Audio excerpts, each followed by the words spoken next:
So in this sequence, we are going to be addressing shoulder pain due to a posterior pelvic tilt.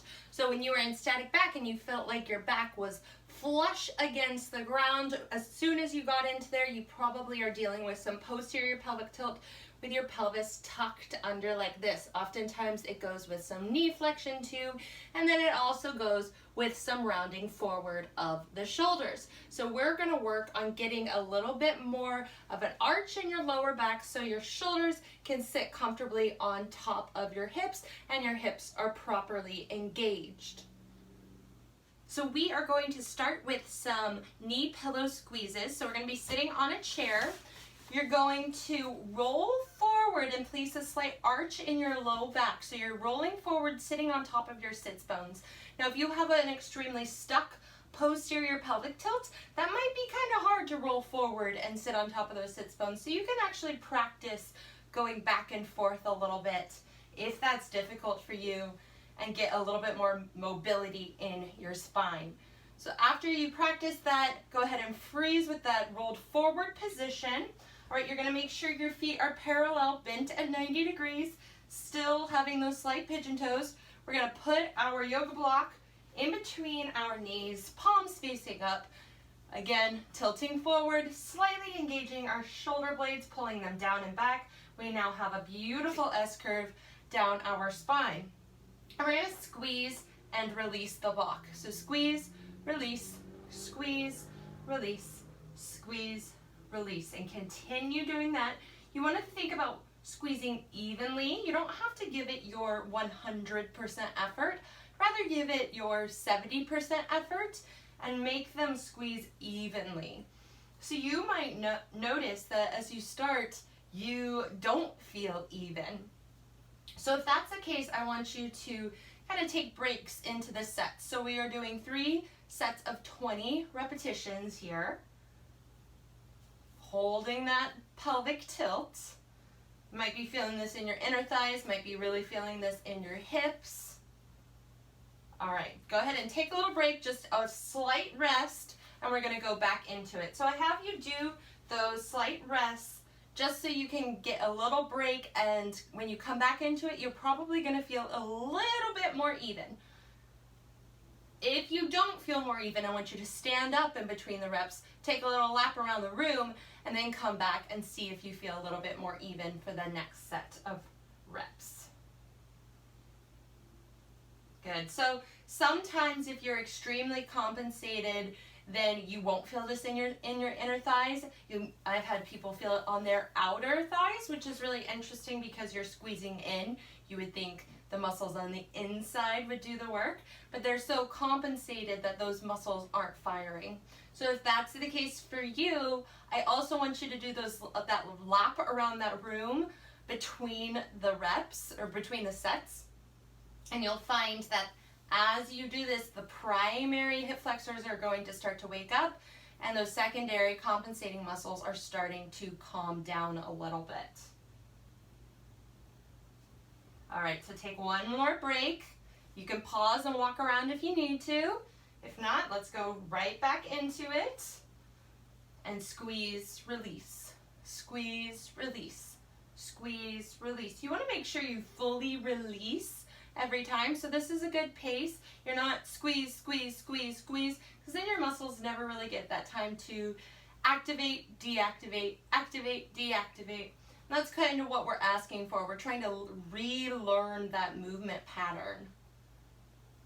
So let's give it 10 more. 10, 9, 8, 7, 6, 5, 4, 3, 2, 1. Excellent. Now, did you notice that you started to feel it more in your inner thighs if you weren't, or if you were starting to feel it more even if you were feeling it uneven earlier? So that's our goal throughout the entire sequence. But when you finish up one of these exercises, you want to feel more even than how you began it. So we're going to stay in this seated position. You can keep your block in between your knees and just slightly hold it with your knees. And now we're going to work a little bit on the shoulder position. So all we're going to do is squeeze our shoulder blades down and back and release. And squeeze down and back and release. So we're getting some scapular retraction. So you can see I'm not winging out my chest to get it. I'm not really doing the, dancing move there, You're just activating those shoulders down and back. Activate and release.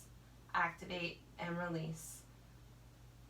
So you want to also think not so much your upper traps, because they normally like to come into play, especially if you have a lot of tightness up in there. We want to get more mid, back, lower shoulder blades. So we are also going to do 3 sets of 20 here. Note if you feel a difference from side to side again.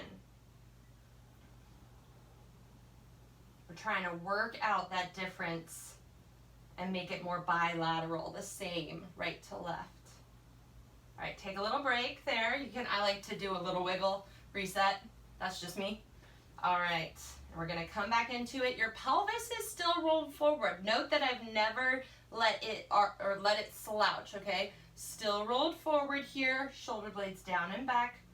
1, 2, 3, 4, 5, 6, 7, 8, 9, 10, 11, 12, good, 13, 14, 15, 16, 17, 18, 19, 20. Are you starting to feel like they're loosening up a little bit and getting more even? All right, we're about to go into our last set here. Pelvis still rolled forward, feet still parallel. I want you to think, now that we've gotten the hang of it, I want you to activate your big toe. So make sure that you're not going to the outside of your feet, rolling to the outside. Your big toe is firmly into the ground here. Last set for 1, 2, 3, 4, 5. Are we getting more range of motion? 7, 8, 9, 10, 11, 12, 13, almost done, 14, 15, 16, 17, 18, 19, 20. Excellent job. The third exercise we're going to be doing is called sitting floor. So I'm going to show you the side view, but you're going to do this backed up against a wall. So we're going to start with your legs straight out in front of you, feet flexed, nice and straight, slightly pigeon-toed. And then what I want you to do is make sure you roll forward up onto your sits bones, so you're not rounding your lower spine like this, right? Sitting forward, creating that slight arch in the lower back. Very similar to what we just did with the sitting knee pillow squeezes, but now we're doing it with our legs straight out. So go ahead and back up against a wall. Now you'll be able to see my feet too. I'm against that wall. I can feel my butt against it, my shoulders against it, my head's against it. Now if that's not possible for you, that's okay. Flex those feet back, roll on top of those sits bones. Your palms come up on your thighs. I'll go ahead and start a timer for us. We're going to hold this for 3 minutes at minimum. Now, if you don't have that length in the hamstrings, go ahead and scoot back a little bit away from that wall, but you can still roll forward on your sits bones. So I'm going to give you that side angle. You can still roll forward even though you're slightly leaning back. So it's a less of a stretch on my hamstrings, but I'm still getting that arch, I'm still getting that leg engagement. All right, so we're gonna hold this here. And about halfway through, I'm gonna give you a little bit more advanced option. So after a couple weeks, if you find that this exercise is super easy, then we're gonna add a little bit of shoulder work into it, just kind of double it up for you. So this exercise is really focused on linking the ankles, knees, hips, and shoulders up together in a more functional position. All right, we're about halfway. We're going to go ahead and go into our golfer's grip. Now remember, this is the more advanced version. Just add this when you start to feel like you're conquering the leg side of it. Make sure your pelvis is still forward on your sits bones. Make that golfer's grip position, and we're going to do some elbow curls here. So finger to temple, open up those elbows, keep the shoulder blades on the wall, and curl in. And open and curl. We're just going to continue this probably until the timer runs out here. Now if you can't bring your elbows all the way together, that's totally fine. I want you to start to feel like it's loosening up a little bit. If you feel like you have to collapse your shoulder blades off the wall, if you have to round forward, just don't go as far with your elbows. I would much rather you be in this range of motion than collapsing here. Very nice. Got a couple more. I know, it's a lot of work here. This took me months to conquer. Actually, probably longer, so stay with me.